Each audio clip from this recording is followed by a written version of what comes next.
Bonjour à tous, c'est Juliette de investir.us. Aujourd'hui on se retrouve pour une nouvelle vidéo. Je m'apprête à rejoindre Julien qui va nous parler d'un sujet qui je pense peut vous intéresser. C'est comment rénover sa maison aux USA. Donc suivez-moi pour cette nouvelle vidéo.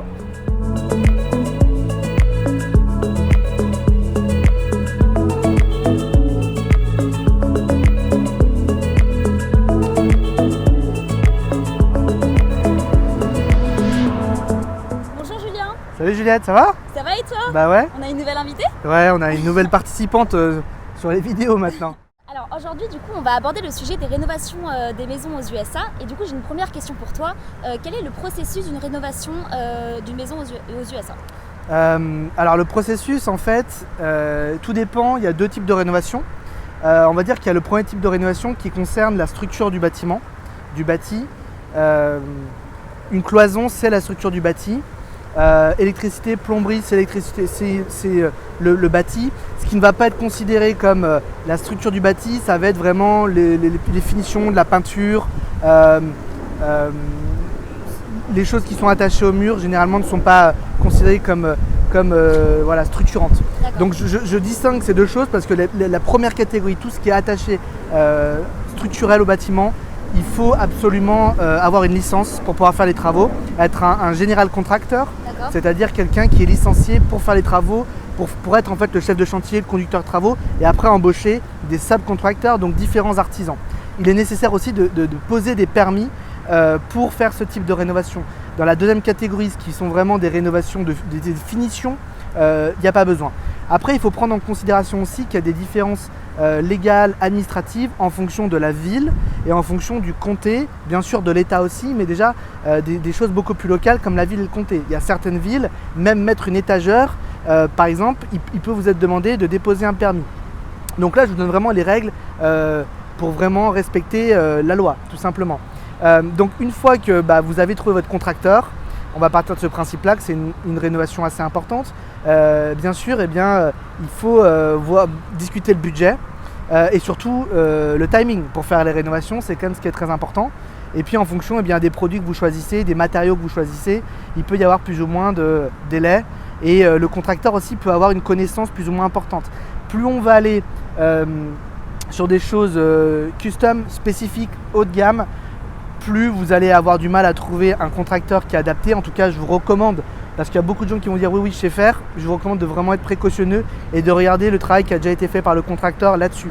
Plus on est sur des choses spécifiques, plus on va être sur des gens qui vont coûter cher en termes de taux horaires aussi et donc avec des budgets plus importants, au-delà des matériaux. D'accord, très bien. Merci beaucoup Julien. Alors Julien, j'ai une autre question pour toi. Est-ce que tu aurais des astuces, des points de vigilance sur les travaux d'une maison? Alors bien sûr, il y a beaucoup de points de vigilance, hein, la construction, la rénovation de partout, il faut être vigilant. On va vous demander de faire un dépôt d'argent pour commencer généralement le travail. Voilà, faites attention à ce que le travail soit fait en temps et en heure, surveillez bien l'avancement du chantier. Je vous ai dit plutôt vérifier les crédits, ce qu'a fait en amont, les antécédents du général contracteur pour voir qu'il soit bien capable de le faire. Vérifiez aussi deux autres choses, demandez-lui sa General Liability Insurance, son assurance, et sa Worker Compensation Insurance. Ce sont deux assurances obligatoires, en tout cas pour vous assurer sur le chantier si jamais il y a des malfaçons. C'est très important. Autre point de vigilance que je peux vous donner, donc quand vous allez avoir un général contracteur, il va ouvrir des permis auprès de la ville. Il faut absolument que les permis soient refermés une fois que le chantier est terminé. Il faut que vous ayez une approbation du chantier par la ville, le comté, en tout cas l'administration qui vous donne ça. Le building department, d'ailleurs, avant d'aller voir un général contracteur ou pour vérifier ce que vous dit un général contracteur, allez voir le site internet du building department du county ou de la ville, de la city. Vous verrez exactement les prérequis et que vous pourrez vérifier ce que vous dit le contracteur ou en tout cas débattre de certains aspects légaux. En tout cas, vérifiez bien que les permis soient fermés pour dire que le chantier a été approuvé par la ville. C'est très important. Merci beaucoup Julien. Et du coup, est-ce que tu aurais une anecdote sur un chantier que tu as fait? Alors une anecdote, c'est quelque chose que j'ai vécu dernièrement. Moi, je fais de la construction en Floride depuis plusieurs années. J'ai fait de la rénovation de biens en tant que marchand de biens aussi depuis plusieurs années sur différents counties, différents états. Et effectivement, là dernièrement, j'investis depuis plusieurs mois maintenant dans le centre des États-Unis sur la Tennessee River. On reparlera de ça sans doute l'année prochaine, on va avoir des projets à vous présenter. Pour l'instant, on n'est pas complètement prêt, mais il y a déjà des projets en cours. Et en arrivant sur ce county qui s'appelle le Tishomingo County, on a été très surpris de voir qu'on avait besoin comme on dit, pull aucun permis en tant que professionnel, général contracteur. On avait besoin de déposer aucune demande de permis pour faire les travaux qu'on voulait réaliser sur du résidentiel, donc sur la construction de maisons individuelles. Ce n'est pas le cas pour d'autres types de construction qu'on est en train de faire, du commercial.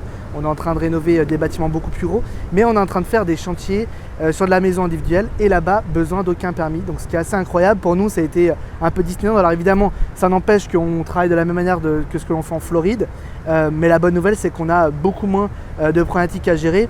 En Floride, par exemple, pour construire une maison, on n'est pas dans la rénovation mais dans la construction, mais ça vous donne comme le niveau de complexité, nous, de ce que l'on doit vivre au quotidien sur le Charlotte County.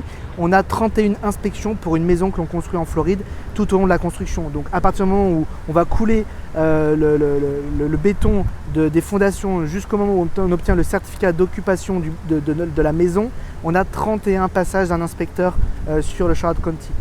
Dans le Tennessee, sur le Tishomingo County, sur la Tennessee River, aucun permis. Donc c'est plutôt, ça facilite beaucoup les démarches administratives. Maintenant, il ne faut pas faire n'importe quoi et construire ça en bonne et due forme. On est quand même dans des discussions constantes avec les autorités locales et on les consulte beaucoup, bien sûr, pour ne pas faire n'importe quoi et pour avoir des approbations, en tout cas orales, morales, on pourrait presque dire. Mais ça a été quelque chose, une très bonne surprise. Et donc, l'anecdote que je voulais vous partager, c'est aussi possible. D'accord, merci Julien pour cette réponse. C'est la fin de cette vidéo, merci beaucoup de nous avoir suivis. Si jamais vous avez des questions, une seule adresse, contact@investir.us. On sera ravis de répondre à vos questions. Merci beaucoup de nous avoir écoutés. Effectivement, on vous a exposé quelques points sur la rénovation et la construction aux États-Unis. Si vous avez des besoins en rénovation, n'hésitez pas à nous contacter, on pourra peut-être vous aider. En tout cas, il faut vraiment se faire accompagner pour des professionnels sur ces thématiques-là, parce qu'aux États-Unis, en fonction de l'administration locale, ça peut vraiment vous causer de gros problèmes si vous ne suivez pas les règles et les lois. Merci beaucoup, à bientôt. À bientôt, bye bye. Tu dis à bientôt Joy. À bientôt.